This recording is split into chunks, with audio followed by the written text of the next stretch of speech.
পৃথিবীতে কোনো মিষ্টি নাই যে মিষ্টির আগে কষ্ট নাই।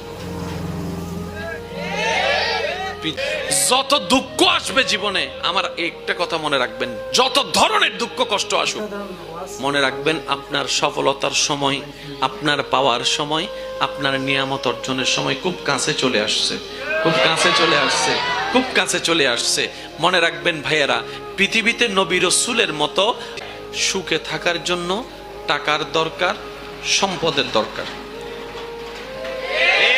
সুন্দর একটা জীবনের জন্য টাকার দরকার, সম্পদের দরকার, বাড়ির দরকার, গাড়ির দরকার।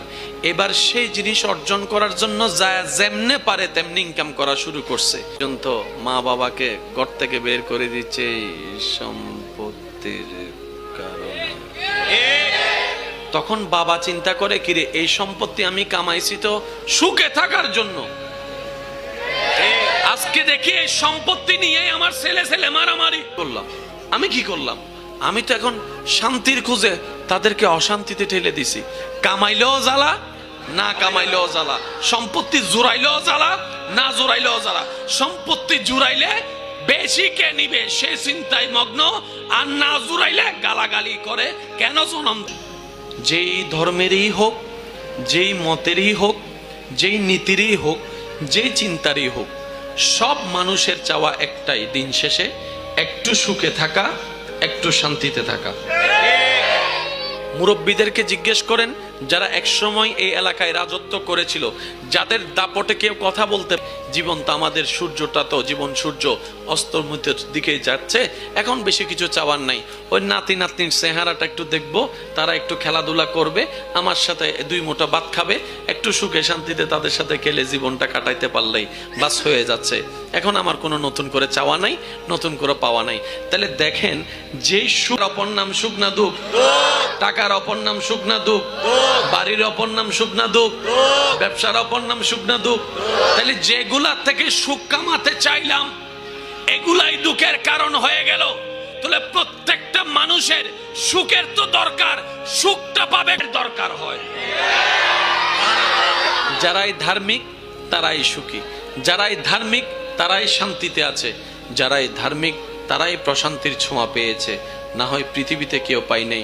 ঠিক একই কথাটা কোরআনে আল্লাহ তাআলা 1450 বছর আগে আমাদের জ্ঞান দিয়ে, যেই সুখ খুঁজছো কোথাও পাবা না, কোথাও পাবা না। তুমি মনে করতে পারো একটা সুখ ধরবা স্বর্ণ, কিছুক্ষণ পর হয়ে যাবে সেটা ছাই, খুঁজে পাবা না। কারণ সুখটা তো আমি রবের দরবারে। আমরা পেতে চাই সুখ, আমরা পেতে চাই শান্তি, কথা বলেন ঠিক কিনা? এবার বলেন, মাথায় টেনশন থাকলে আর কোনো সুখ থাকে? বালা জিনিসও খারাপ লাগে, কারণ মানুষের মেন্টাল মন মেজাজ ঠিক না থাকলে ভালো জিনিসও কি লাগে? খারাপ লাগে, খারাপ লাগে। আপনার মন মেজাজ যদি খারাপ থাকে, আপনারা যদি মজা লাগে।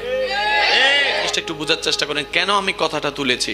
আল্লাহর ওয়াস্তে, ইসলামের মতো একটা ধর্ম পেয়ে যদি আমরা সুখ না পাই, আফসোস করা ছাড়া উপায় নেই।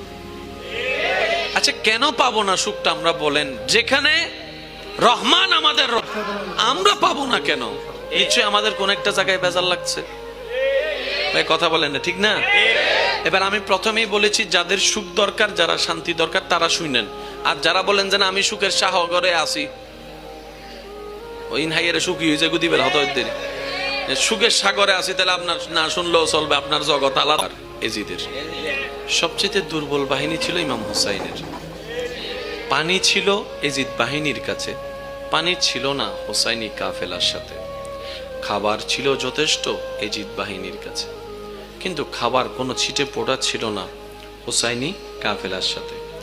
মৃত্যুর ভয় ছিল হুসাইনি কাফেলার, এজিদি কাফেলার, কিন্তু বাস্তবতার চিত্রটাই ছিল ভিন্ন। ইমানদার ভাইদের আমি মনোযোগ আকর্ষণ করছি, হাজারবার শুনেছেন, শুধু উলামায়ে ইকরামের দোয়া নিয়ে একটু গভীরে যাওয়ার চেষ্টা করছি। ওয়ামা তৌফিক ইল্লা বিল্লাহ। চিত্র বলছে হোসাইনের চেহারায় মলিনতা, এটাই বাস্তবতা। হোসাইনের নাম ইমাম হোসাইন কারবালার ময়দানে প্রশান্তির সাথে নামাজ পড়েছেন। যখন মাথায় টেনশন থাকে, মরণের ভয় থাকে, তখন তো নামাজের চিন্তা মাথায় আসবে না। আচ্ছা, মানুষ সম্পদ কামায়, কষ্ট করে না ভাই? বলে না কষ্ট করে না?